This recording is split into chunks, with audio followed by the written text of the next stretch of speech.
Hindi ka ba nagtataka kung bakit sa haba ng naging karera ni Black Mamba ay iisang beses lamang siya tinanghal na League MVP? Sa loob ng 20 seasons ni Kobe sa NBA mula taong 1996 hanggang 2016, hindi mabilang ang pagkakataon na napamangha tayo sa mga bitbit na galaw ng Lakers superstar. Mula kanyang kabataan na walang humpay na dakdakan at swabing atake sa loob hanggang sa mapulido niya ang mabangis na footwork at mga pamatay na fadeaways, wag mong sabihing hindi mo tinangkang gayahin ang mga kilos na ito ni Bryant sa loob ng court. Ilan lamang yan sa mga dahilan kung bakit tumatak ng husto ang 8 at 24 numero sa bawat taong may hilig sa basketball. Ngunit kahit gaano pa kahusay si Kobe, naging mailap pa rin sa kanya ang parangal na League MVP. Ang totoo niyan, umabot pa ng 12 taon bago niya nasungkit ang tropeyong ito. Halina't balikan natin ang natatanging season kung saan hindi pinalampas ni Black Mamba ang pagkakataon. Gaano ba kahusay si Bryant nang siya ang tanghaling most valuable player noong 2008?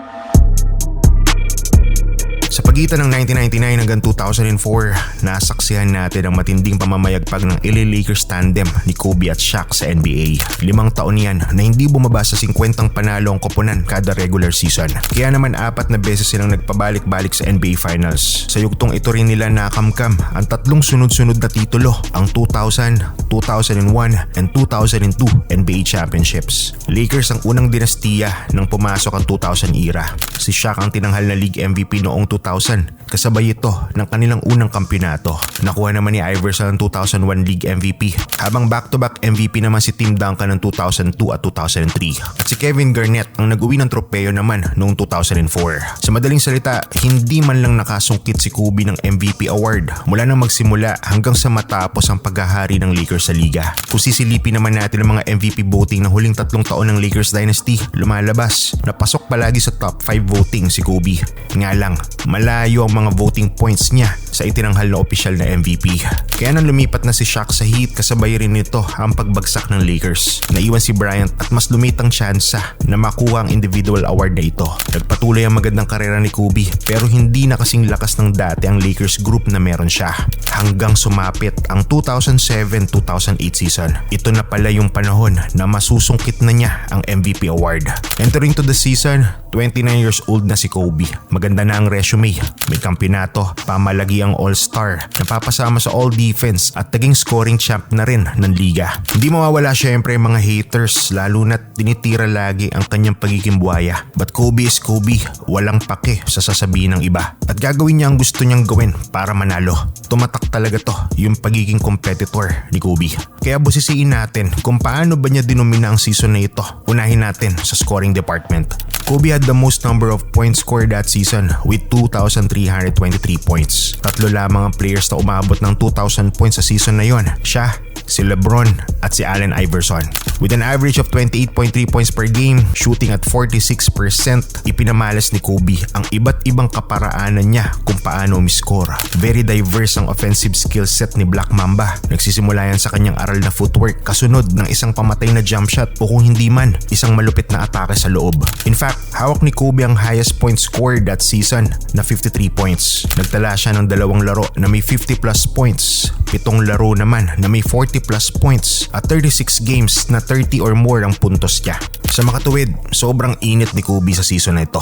36% siya sa 3 points area, making 150 out of 415 attempts beyond the arc. Pangalawa siya kay Iverson sa may pinakamaraming free throws made at 623. Malinaw na sobrang agresibo ni Kobe sa lahat ng sulok ng basketball floor. Dahil kung versatility ang pag-uusapan, mahirap talagang pantayin si Kobe sa kanyang kaputukan. He could score from virtually anywhere, mapa mid-range or tres man yan, hindi maaaring iwanan. Hindi sapat ang pagiging solid defender, dapat gritty at feisty defender ka. Dahil on a nightly basis, constant offensive threat talaga si Bryant. There was an instance bandang Pebrero ng taong yon na uminit ang Lakers for a 10-game winning streak.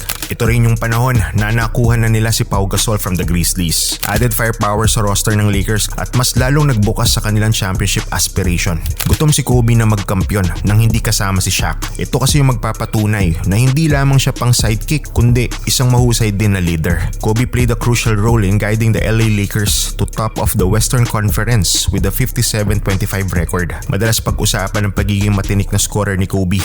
Pero ang season na ito ang nagpatunay na sa aspeto ng leadership, mahirap din pala pantayan si Black Mamba. Biruin mo, the last time na rumecord ng 50 plus wins ang Lakers, teammate pa niya si O'Neal. Ngayon napatunayan niya na kaya niya without him. Not to mention na malaki rin ang inakyat ng record nila from the previous season kung saan 42-40 lang ang kartada ng Lakers. Bagamat opensa ang lagi nating napapansin kay Bryant, hindi naman lingid sa atin na may pambihira ding depensa ang 6'6" guard. Regarded as one of the best two-way players to ever play the game. At ang 2007-2008 season ay ebidensya na kaya niyang sabayan ang best perimeter player ng opposing team. In fact, kasama siya sa all-defense first team ng 2008. Kobe's impact went beyond statistics. Siya yung heart and soul ng Lakers that season. Iba talaga yung Black Mamba kapag suot ang purple and gold. Nakuha ni Kobe Bryant ang kauna-unahan at kaisa-isa niyang League MVP award sa kanyang career. Pumangalawa sa voting si Chris Paul, pumangatlo si Garnett at pumang-apat si LeBron. Inaward kay Kobe ang tropeo Mayo ng 2008 na saksihan ng mga fans sa Staples Center ang paggawad ng MVP sa kanilang manok na si Kobe. Deserving ni Bryant ang MVP award na ito. Nagantay siya ng 12 years bago niya makakamit ito.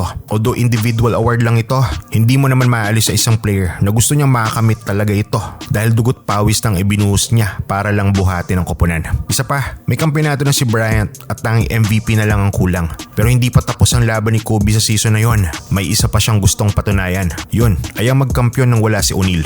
Dumaan sila sa kamay ng Denver Nuggets, Utah Jazz at San Antonio Spurs. Ngunit nang makaharap nilang may hawak na league best record na Boston Celtics sa finals, dito nasilat ang kampanya nila para sa titulo. Ito sana ang kukumpleto sa napakagandang season ni Black Mamba. Mapait man ang katapusan, naging meet siya naman ito ng mas mainit at mas gutom na Kobe Bryant. Dahil sa sumunod na season, nag-back-to-back champion ng Lakers ng 2009 at 2010. Bagamat hindi na nadagdagan ng league MVP niya, umani naman siya ng 2 finals MVP roon.